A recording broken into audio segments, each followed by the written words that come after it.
السلام علیکم ورحمۃ اللہ وبرکاتہ۔ حدیث نمبر 34۔ بسم اللہ الرحمن الرحیم۔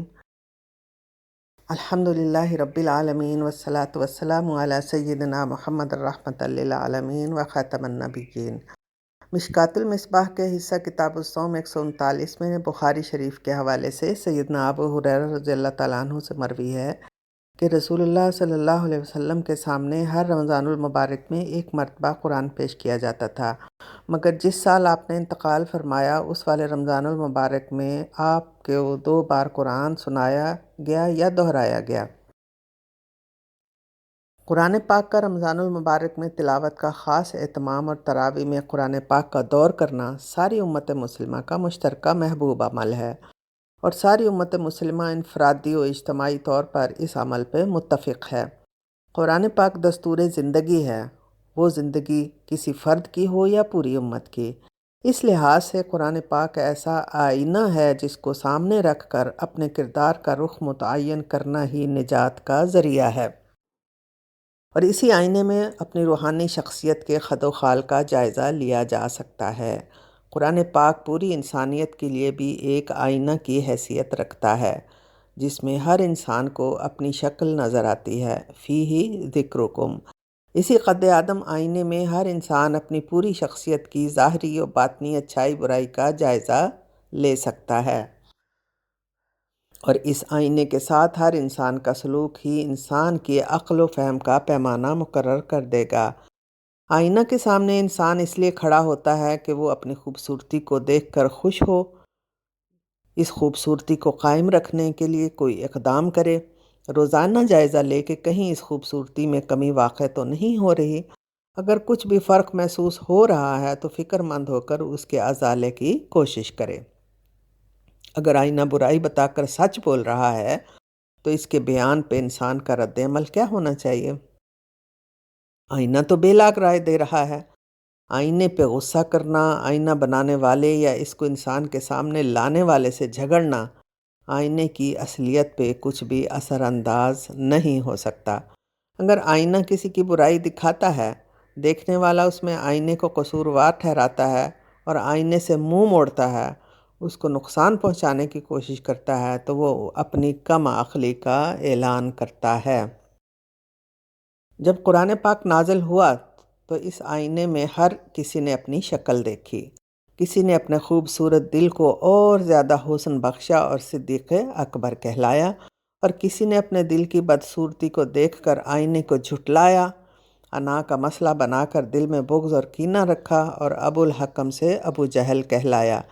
یہودیوں نے اپنی بدصورتی کو عیاں ہوتے دیکھ کر حسد کیا، دل میں جلن اور بغض لے کر آئینے کو میلا اور گدلا کرنے کی کوشش میں لگے رہے اور منہ کھکاتے رہے۔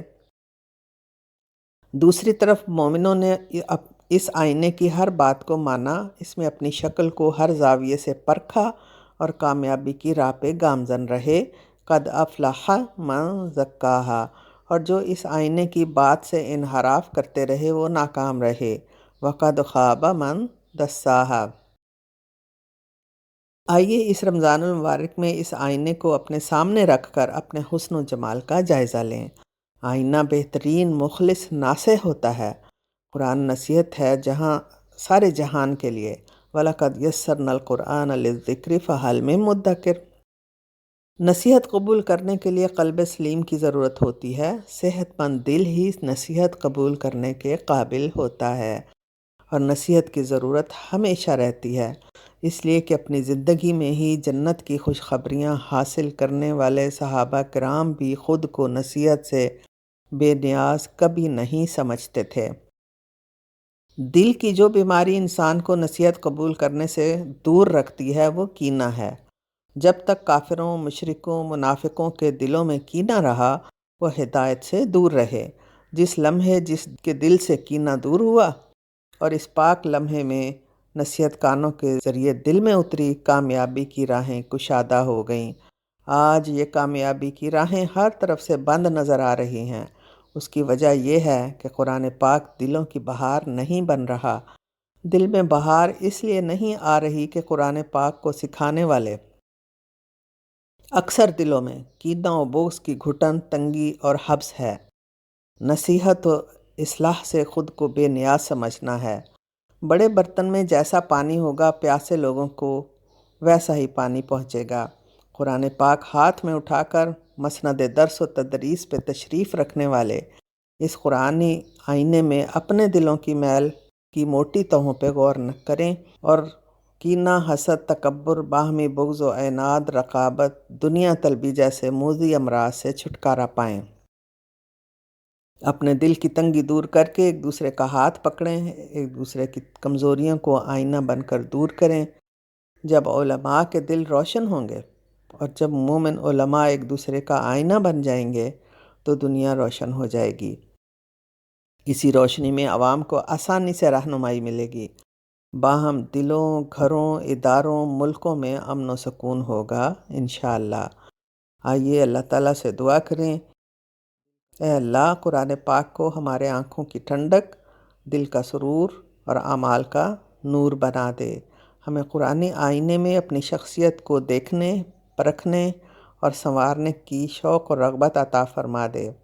اللہم اغفر لنا ذنوبنا و اسرافنا فی امرنا وثبت اقدامنا وانصرنا علی القوم الکافرین۔